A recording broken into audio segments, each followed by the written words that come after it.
నమస్తే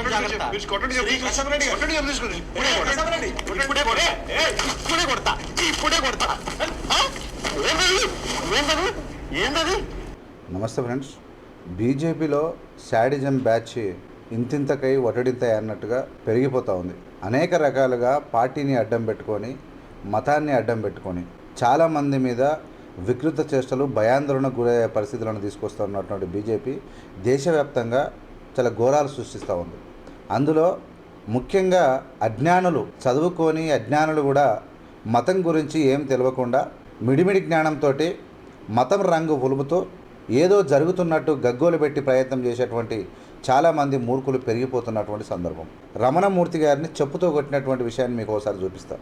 ఎంత అజ్ఞానంలో ఉన్నారో, ఎంత మూర్ఖంగా వ్యవహరిస్తున్నారు, ఎంత పైశాచికంలో వీళ్ళు కొంతమందిని పెంచి పోషిస్తుంది బీజేపీ అనేది మీరు ఒకసారి చూడండి. ఒకసారి రమణమూర్తి అనేటటువంటి వ్యక్తి మంచి నాలెడ్జ్ ఉన్నటువంటి వ్యక్తి, మంచి జ్ఞాన సంపన్నుడు. ఆయన ఈ దేశం యూనిట్గా ఉండడం కోసం, ఈ దేశంలో మతాలు కులాలు ముఖ్యం కాదు, భారతీయత పెంచిపోయించాలి, అన్ని మతాలను గౌరవించాలి అన్నటువంటి విధానంతో అనేక ఉపన్యాసాలు ఇస్తుంటారు. ఆయన మీద చెప్పులతో దాడి అనేది ఎట్లా ఉందో ఒకసారి చూడండి మీరు. పరిచయ విషయాలే. అదేవిధంగా మీరు చూస్తే కనుక రాముడికి సంబంధించి రాముడే మోదీ మీద చేరగలు పడినట్టుగా, ట్రంప్ గారి మీద యేసుక్రీస్తు చేరగలు పడినట్టుగా అక్కడ వాళ్ళు ఏం పెట్టరు. ఎక్కడ ప్రపంచంలో ఈ విధంగా వాడుకోరు. రాముడు బలహీనుడా, రాముడు మీ మీద చేరగలు పడ్డాడు, రాముడు మీకు ఆసరాగా ఆలంబనకున్నాడా, మీరు దారి చూపిస్తారా, ఆయన దారి చూపిస్తాడు. ఈ రకమైనటువంటి ఉల్లంఘనలు. మొన్న హైదరాబాద్కి మోదీ గారు వచ్చినప్పుడు మీరు చూస్తే కనుక శ్రీకృష్ణుడి యొక్క దశావతారాలకు సంబంధించి పేపర్లో కటింగ్ అయింది. శ్రీకృష్ణుడి దశావతారాన్ని, శ్రీకృష్ణుడి యొక్క విశ్వరూప సందర్శనకు సంబంధించినటువంటి బొమ్మని బీజేపీ కార్యకర్తలు మోదీ గారికి ప్రజెంట్ చేసేటువంటి ప్రయత్నం చేశారండి. పేపర్లో వచ్చింది ఫోటో, పేపర్ నుంచి కటింగ్ చూపిస్తాను నేను మీకు. దాంట్లో ఆయన మోదీ గారి ఆ శ్రీకృష్ణుడి తలకాయ తీసి, మొత్తం అన్ని తలకాయలు ఉంచి శ్రీకృష్ణుడి తలకాయ తీసేశారు, తీసి మోదీ గారి తలకాయ పెట్టారు దాంట్లో.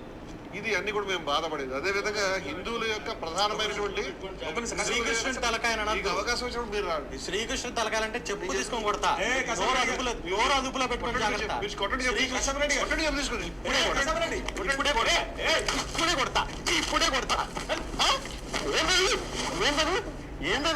ఏంటది శ్రీకృష్ణుడి తలకాయ అంటావు, శ్రీకృష్ణుడి తలకాయ అంటావు, శ్రీకృష్ణుడి తలకాయ శ్రీకృష్ణుడి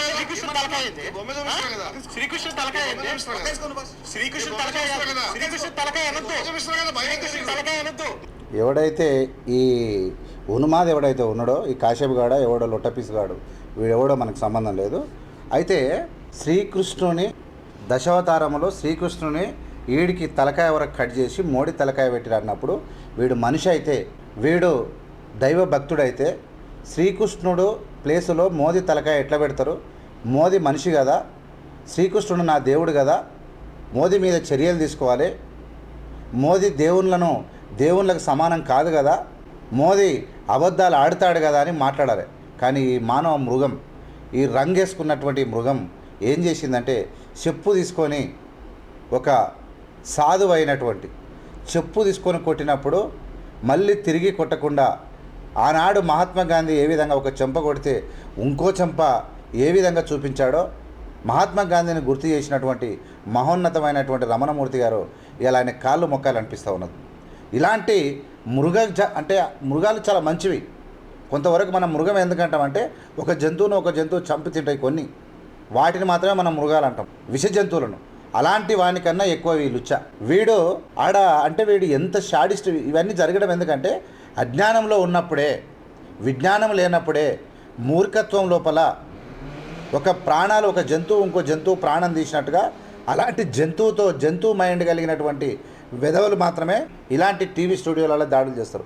ఎవడు దాడులు చేసినా, దాడులు చేసే ప్రయత్నం చేసేటప్పుడు మొత్తము మృగాల కన్నా అధ్వానము. పాములు ఏం చేస్తాయి? ఇంకో పాములు చంపి తింటాయి. మృగాలు ఏం చేస్తాయంటే ఇంకో జంతువులు చంపి తింటాయి. వాటిని అందుకనే మృగాలు అన్నాం. ఎందుకంటే వాటికి ప్రాణాలన్నా విలువ ఉండదు, ఒక లెక్క ఉండదు, తినడమే వాటి పని. కానీ ఇక్కడ మనిషిగా ఉండాలి. ఒక శ్రీకృష్ణ పరమాత్మ యొక్క తల తీసి మోడీ తల పెట్టిండంటే ఏడవన్నారా మీరు భక్తులంతా? ఇమ్మీడియట్గా మోడీ మీద చర్య తీసుకోవాలని చెప్పాలి కదా, చెప్పరు వీళ్ళు. ఇలా అయోధ్య రామాలయం కొన్ని 500 ఏళ్ళ చరిత్ర కలిగినటువంటి గుడిని కట్టిన తర్వాత, గుడిని కట్టిన అన్నోడే కంచె సేను మేస్తే కాశవారు ఎవరు అన్నట్టు ఇలా కాపల ఉన్నోడే ఆ దేవుని నిలువు దోపిడీ చేస్తూ ఉంటే ఈ దుర్మార్గులు ఎవ్వడు కూడా మాట్లాడలే. అంటే వీళ్ళంతా చీకటి దొంగలు, చీకటి వేషాలు వేసుకొని ప్రజలను నమ్మిస్తూ ఉన్నారు, కాషాయ వస్త్రాలు వేసుకొని నటిస్తూ ఉన్నారు. అందులో అద్భుతమైనటువంటి రమణమూర్తి గారు, నేను దైవభక్తుని, దైవభక్తులు ఎట్లుంటారంటే రమణమూర్తి గారు లేకుంటారు. బరితెగించినటువంటి ఒక మృగవ జాతి చెందినటువంటి అంటే అమర ప్రసాద్ గారు, అలాంటి చాలామంది లుచ్చలు ఉన్నారు. వీళ్ళంతా గ్యాంగ్ అయితే తిరుగుతూ ఉన్నారు, మన దొంగలు తొడేళ్ళు తిరిగినట్టు తిరుగుతూ ఉన్నారు దేశం మీద పడి. ఇలాంటి విధవలను ఏం చేయాలి? వీళ్ళు ఈ భూమికి ఎంత బరువు ఉన్నారు, వీళ్ళంతా దేవుళ్ళను వీళ్ళు సొంతం చేసుకుంటారంటే ఈ దుర్మార్గులను ఖచ్చితంగా కఠినంగా శిక్షించాలి. ఇలాంటి వ్యక్తులకు చట్టాలు ఎక్కడ దాడులు చేసినా రంగులు వేసుకొని మతం పేరు చెప్పి మతం ముసుగులో ఆటలు ఆడితే ముఖం మీద ఉమ్మి వేసి చట్టాలు వేసి కటకటాల వెనుకకు పంపించాలని చెప్పి ఏవిఎం ఛానల్ తరఫున నేను డిమాండ్ చేస్తున్నాను. ఈ వీడియో చాలామందికి పోవాలి, ఈ విషయం అందరికీ తెలియాలి. చూస్తూనే ఉండండి ఏవిఎం మీడియా. లైక్ చేసి, షేర్ చేసి, సబ్స్క్రైబ్ ప్రజలకు పంపండి. జై హింద్, జై భీమ్, జై Bharat. Thank you so much.